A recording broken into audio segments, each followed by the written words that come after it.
देखिए कैसी विडंबना है ना कि जन्म जन्मांतर भटकने के बाद, उसको ढूंढने के बाद आज जब वो मिला, हम उससे मिलन मना रहे हैं, उससे प्राप्तियों का अनुभव कर रहे हैं। लेकिन वंडर है जहाँ दुनिया की अन्य आत्माएं उसको आज भी ढूंढ रही हैं। कई बाबा के बच्चे बाबा का बनने के बाद भी उसको आज ढूंढ रहे हैं।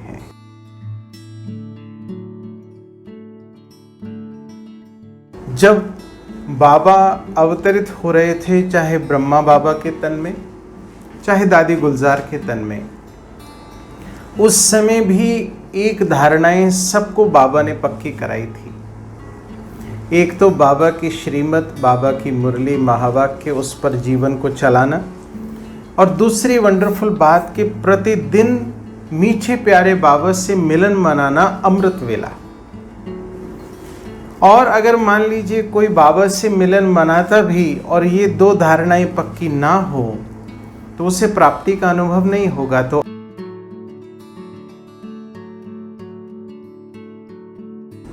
ओम शांति। आज मैं आप सभी का दिल से स्वागत करता हूं। आज की इस विशेष ज्ञान चर्चा में पिछले कुछ दिनों से हमारे ब्राह्मण परिवार में अनेक प्रकार के प्रश्न, हलचल, जैसा कि बाबा ने आदि से कहा कि रुद्र ज्ञान यज्ञ है, इसमें अनेक प्रकार के विघ्न पड़ने ही वाले हैं। तो जहाँ ये बात स्वीकार रूप से हमारे सम्मुख है, प्यारे बाप दादा ने समय प्रति समय हमें बताया है, तो वो सारे सीन नज़ारे हमारे सामने दिखाई दे रहे हैं। मैं जब इस ज्ञान में आया, एक बात कई बार मुझे सोचने पर मजबूर करती थी कि अगर मान लीजिए गुरु नानक ही सर्वोच्च हैं, अगर उनकी याद से, उनकी भक्ति मात्र से ही प्रभु प्राप्ति होने वाली है, तो फिर जो गुरु नानक को नहीं मानते उनकी क्या स्थिति होगी। या इस प्रकार से सोचें कि जो श्री कृष्ण को मानते हैं उनकी ही गति सदगति होने वाली है, तो जो उनको नहीं मानते उनकी क्या स्थिति होगी। इसी प्रकार से जो भी अपने इष्ट देवी देवताओं को या गुरु आदि को मानते हैं उनका तो ठीक है, लेकिन जो उनको नहीं मानते उनकी क्या स्थिति होगी।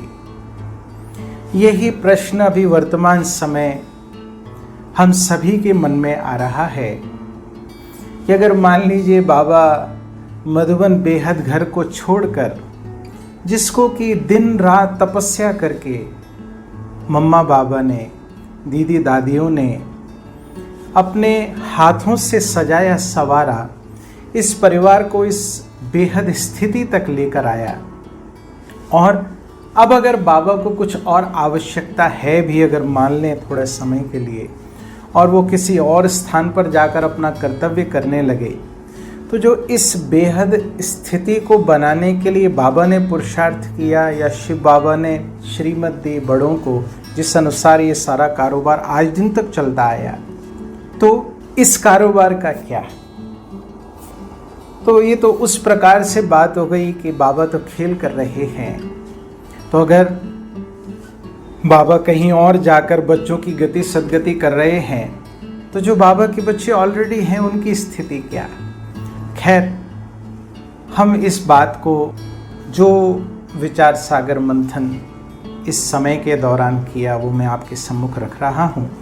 आशा करता हूँ हम सभी इस बात को समझकर वर्तमान समय जो बेहद नाटक का कारोबार चल रहा है, वो सारी बातों को अच्छी रीति समझकर अपने आप को पक्का निश्चय बुद्धि मजबूत बना सकेंगे, ताकि कोई भी बात हमें विचलित ना कर सके।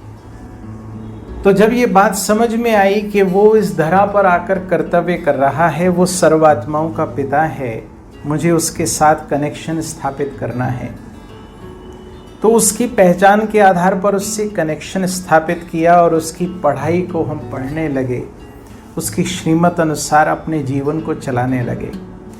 और ये सारी पढ़ाई और ज्ञान योग सबके लिए समान रूप से पिता परमात्मा दे रहे हैं। तो हम सभी को इस पढ़ाई में लगकर, इस पुरुषार्थ में लगकर अपने आप को संपन्न संपूर्ण बनाना है। तो जैसा कि ज्ञान के आधार पर हम देखें कि प्यारे बाबा ने सारी बातें समय प्रति समय हमें समझाई है।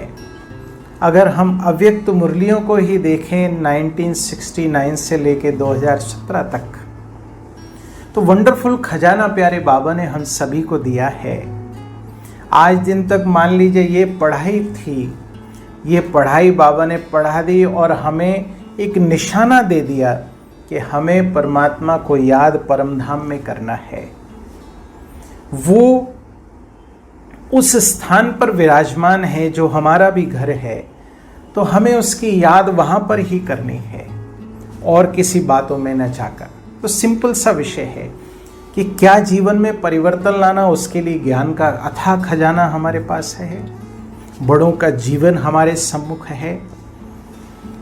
मम्मा बाबा ने क्या कर्तव्य किए वो हमारे सम्मुख है, सारा लिखित है हमारे पास। उसको हम समझें, अपने जीवन में परिवर्तन लाएं और बाबा की याद से अपने आप को संपन्न संपूर्ण बनाएं। ये मेरा निशाना होना चाहिए। दूसरी बात, बाबा कई बार महावाक्यों में कहता है कि बच्चे, मैं अव्यक्त से व्यक्त में आता हूं। किस लिए आते हैं? हम सभी बच्चों को व्यक्त से अव्यक्त बनाने। अब अगर मैं सालों साल पुरुषार्थ करके, अगर मैं अपनी ही बात करूं, आज 22 वर्ष इस ज्ञान योग में लगाकर अगर आज भी मुझे साकार माध्यम का आधार चाहिए, तो फिर ज्ञान का सार क्या निकला? इतने समय मैंने क्या पुरुषार्थ किया? बाबा हमेशा अंडरलाइन करा रहे, बच्चे देह के संबंध, देह के पदार्थों से न्यारा बनना है। इस दुनिया में जो कुछ दिख रहा है वो विनाशकारी है। आज नहीं तो कल विनाश होना है, मुझे इससे बुद्धि निकालनी है। ये पुरुषार्थ है। और अगर मैंने इतने साल ज्ञान में रहकर ये पुरुषार्थ नहीं कर पाया, आज भी इतना ज्ञान का खजाना और बाबा की श्रीमत मेरे सम्मुख होने के बाद, बड़ों का जीवन सम्मुख होने के बाद भी मुझे साकार आधार की आवश्यकता महसूस होती है, तो शायद मैं कहीं गलत हूं। मुझे अपने आप को देखना पड़ेगा, चेक करना पड़ेगा।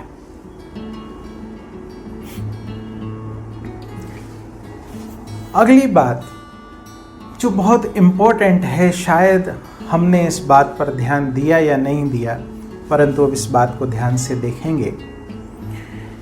लास्ट जो मुरलियां बाबा की चली, कई बार उस समय संकल्प चलता था बाबा क्या कह रहे हैं। हर मुरली में ये अंडरलाइन बात, आप देख लीजिए उस मुरलियों को। लास्ट की जो मुरलियां चली, हर मुरली में बाबा ने अंडरलाइन कराया, बच्चों के दिल में बाबा, बाबा के दिल में बच्चे। देखिए आप मुरलियों को। मानो फाइनल स्टेज क्या होनी चाहिए? किसी साकार माध्यम में बाबा ढूंढने की बजाय हम फक्र से ये कह सकें कि बाबा मेरे दिल में है, वो सर्वात्माओं का पिता और मैं उसके दिल में। और मैं उसके दिल में कब होऊंगा? जब मैं सर्विसेबल हूँ, बाबा पर निश्चय बुद्धि हूँ, बाबा की याद और श्रीमत पर अपने जीवन को चला रहा हूँ, यहाँ वहाँ भटक नहीं रहा हूँ। इस बात को मुझे पक्का कर लेना है। मैं यहाँ पर किसी को कंडेम नहीं कर रहा हूँ।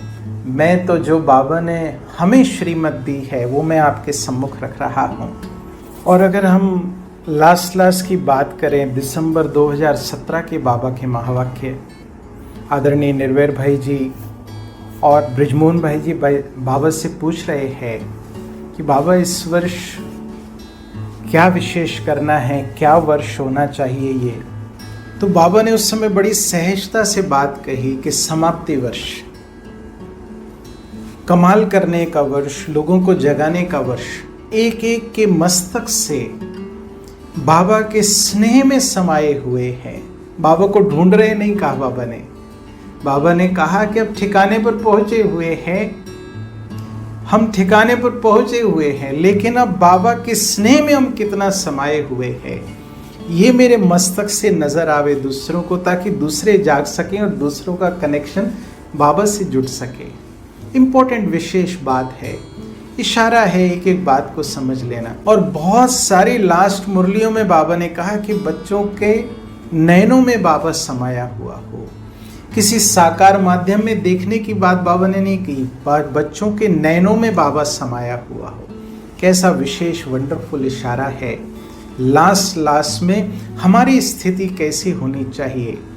और वैसे भी बाबा ने कहा है, साकार मुरलियों में कई जगह आता है, बाबा कह रहे लास्ट में हमारी स्थिति ऐसी हो कि लास्ट में बाबा के सिवाय कोई और नजर ना आए, मैं और मेरा बाबा।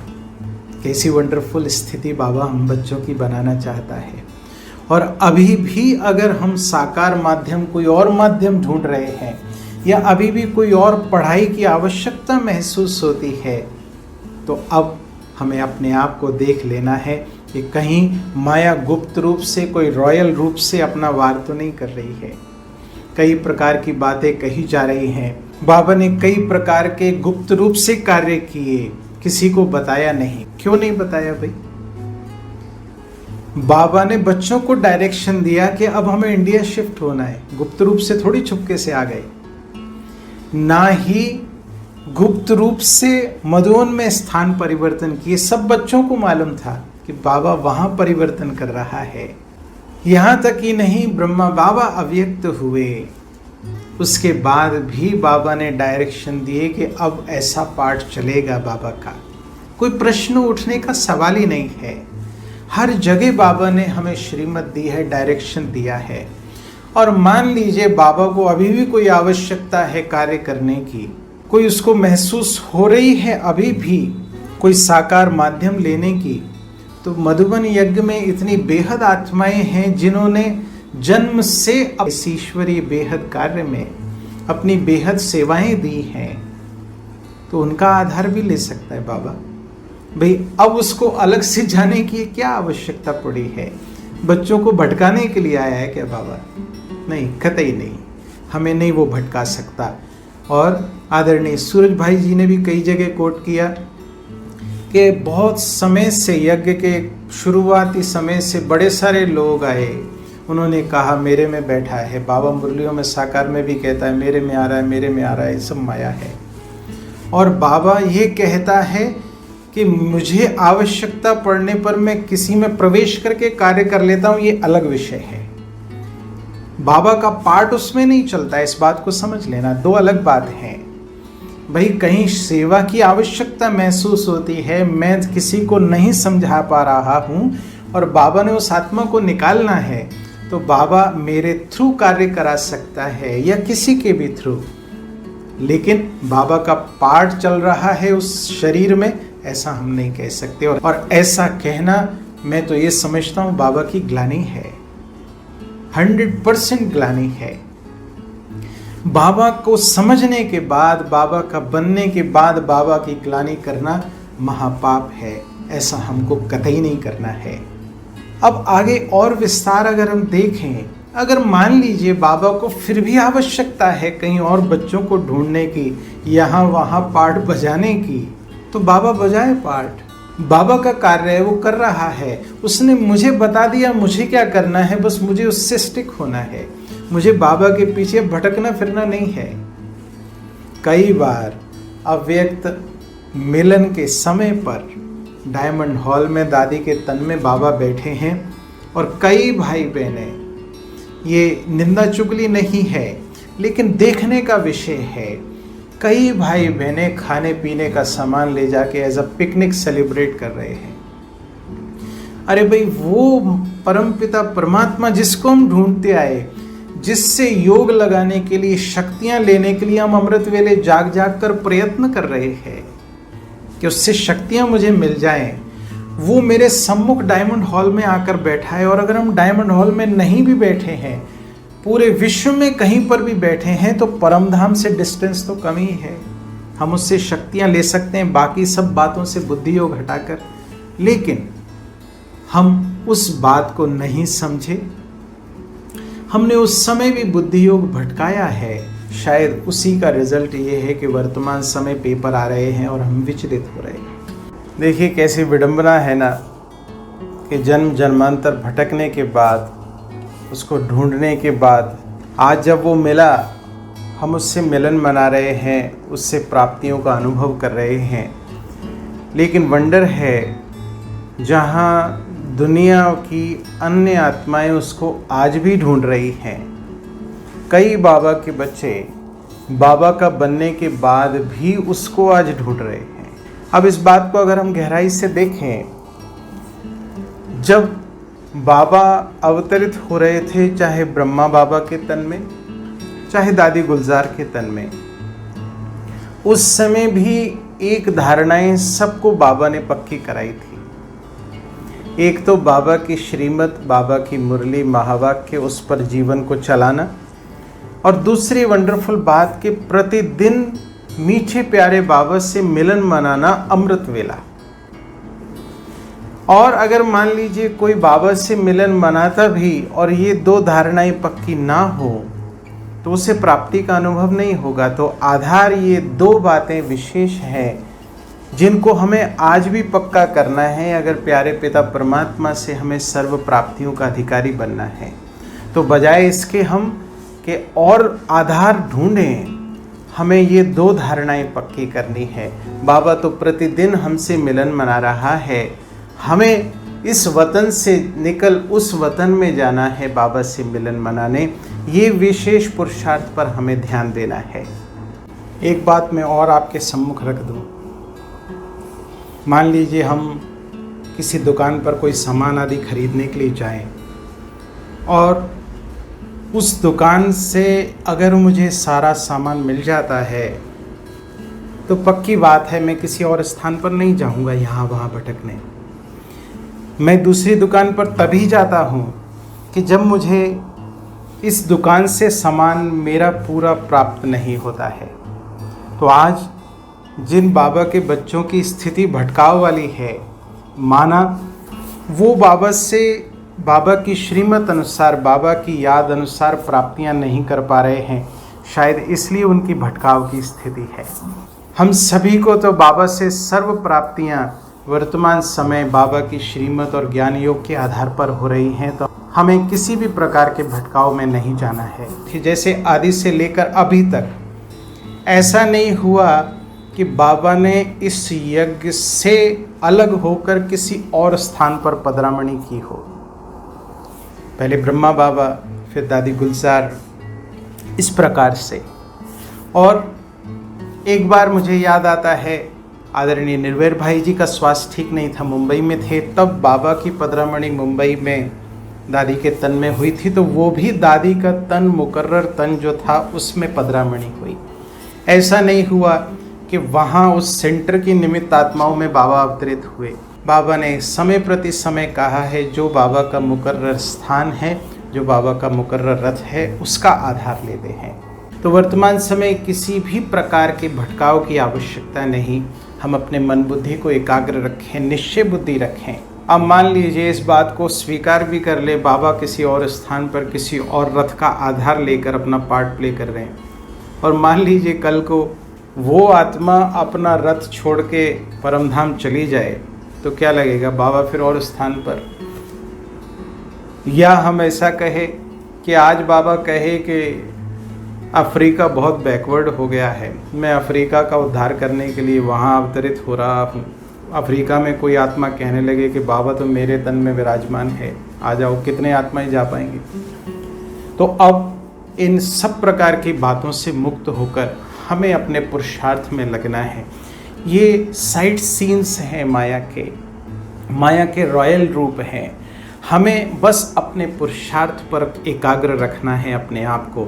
यही तपस्या है। कोई भी प्रकार का मान शान का, कोई भी प्रकार का भटकावा। अब मुख में कईयों को बाबा ने मुख में साकार में टोलियां खिलाई, कईयों को अव्यक्त में जब दादी के तन में अवतरित हुए तब मुख में कईयों को टोलियां खिलाई। कई हैं पक्के मजबूत, कई नहीं भी हैं।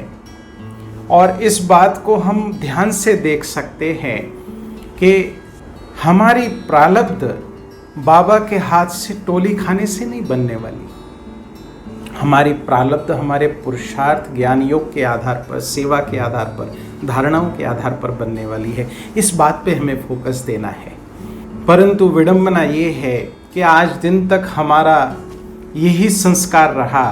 हमने भक्ति में भी जो शास्त्र आदि हैं उनका मनपसंद अर्थ निकाला है। जो हमारे मुआफिक बात है, मेरे लिए ठीक बात है, उसका अर्थ मैंने प्रेजेंट किया, उस अनुसार मोल्ड किया है चीज़ों को। तो आज भी कई बाबा के बच्चे यही प्रकार का कार्य कर रहे हैं। बाबा की मुरलियाँ लेकर उसके मनपसंद अर्थ पेश करके कई बाबा के कमज़ोर बच्चे, नए नए बच्चे, उनको भटकाने का ऐसा कार्य कर रहे हैं जिसका हिसाब किताब पता नहीं वो कहाँ देंगे। खैर, इस विस्तार में मैं नहीं जा रहा हूँ। हमें अपने लक्ष्य की ओर ध्यान के एकाग्र करना है। मेरे बाबा ने जो कहा मुझे उस पर फोकस करना है। बाबा की याद और श्रीमत, दूसरी तीसरी कोई बात नहीं। शायद मेरी कोई ऐसी आवश्यकता नाम मान शान की जो यहाँ पूरी ना हुई हो, इसलिए मैं यहाँ वहाँ भटक रहा हूँ। शायद वहाँ नाम मान शान मिल जाए। वंडरफुल बात है। कई प्रकार की चाहनाएं हैं आत्माओं की। कई बाबा के बच्चे बाबा के मिलने के आधार पर के हम जन्म जन्मांतर ढूंढते आए, वो मिला है, इस बात के आधार पर पुरुषार्थ कर रहे हैं। कई ऐसी भी आत्माएं हैं जो अनेक प्रकार की और इच्छाएं रखकर बाबा के बने हैं। कोई अपने दुनियावी मतलब सिद्ध करने के लिए बाबा के बने हैं, तो अपने अपने जिसके जो मोटिव हैं उस अनुसार वो बाबा के बने हैं। लेकिन हम बाबा के पक्के बच्चे, बाबा की याद और श्रीमत के आधार पर उससे वर्षा लेने के अधिकारी आत्माएं, हमें उस पर ही फोकस देना है।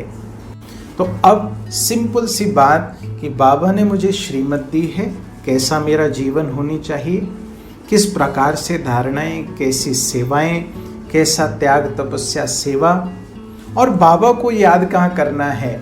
या तो मैं दिल में बसाए रखूं उसको, बच्चों के दिल में बाबा, बाबा के दिल में बच्चे, या फिर अमृत वेले का जो समय फिक्स किया है उसको यहाँ वहाँ ढूंढने की बजाय हो सकता है माया हमारे अंदर प्रवेश कर जाए।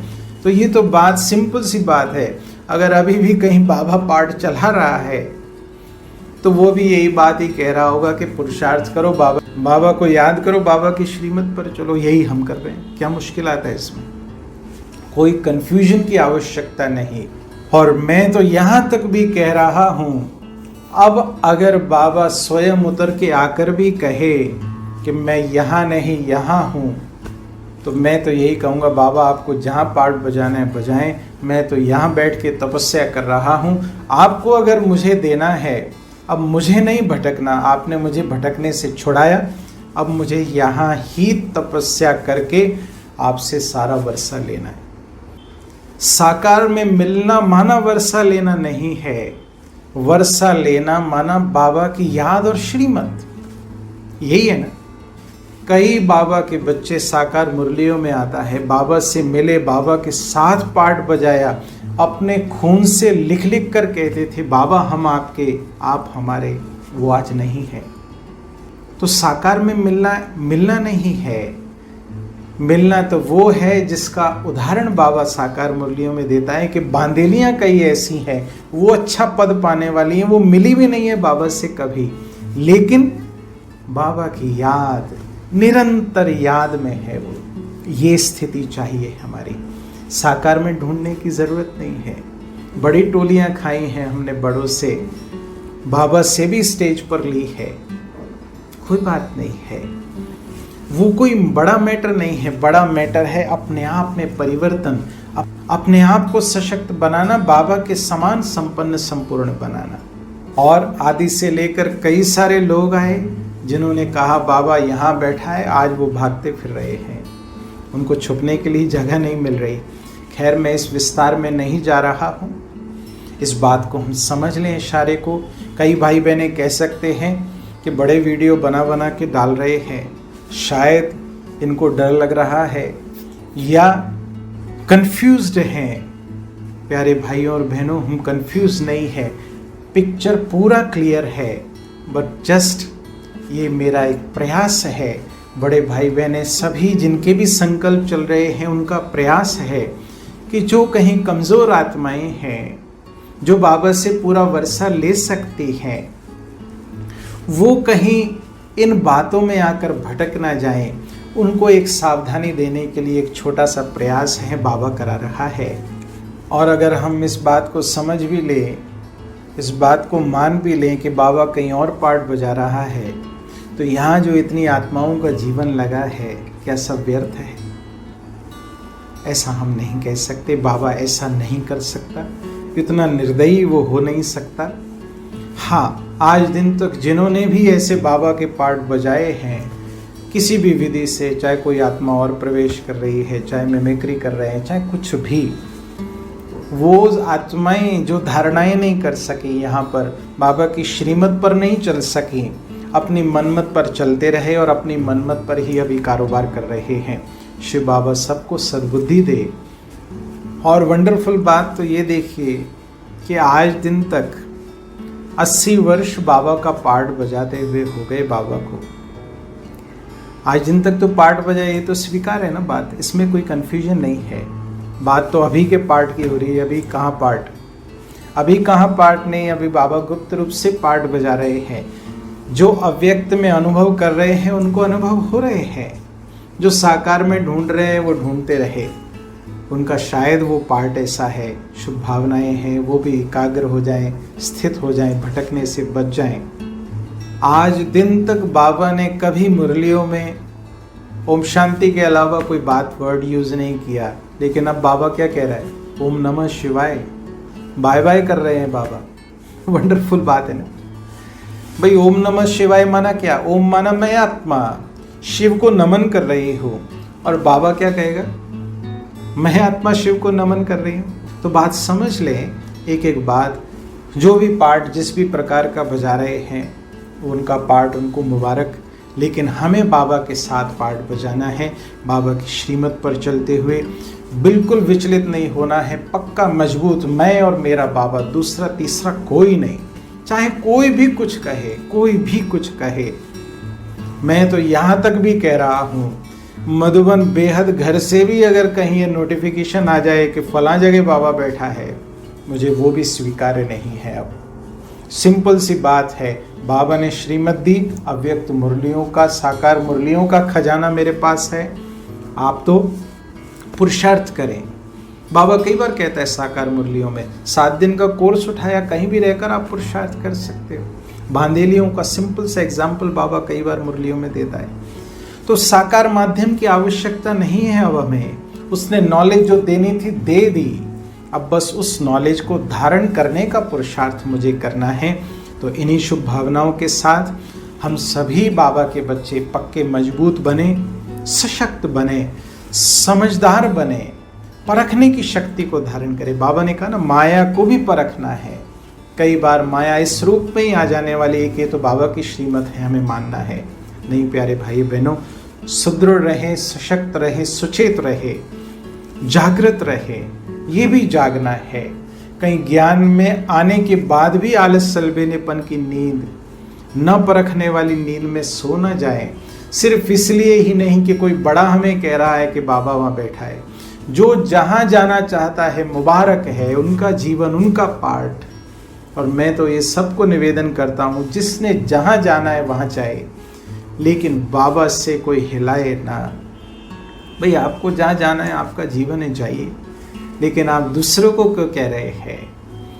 आप तो परेशान होंगे ही, समय बताएगा, लेकिन हमें निश्चय बुद्धि बन के रहना है।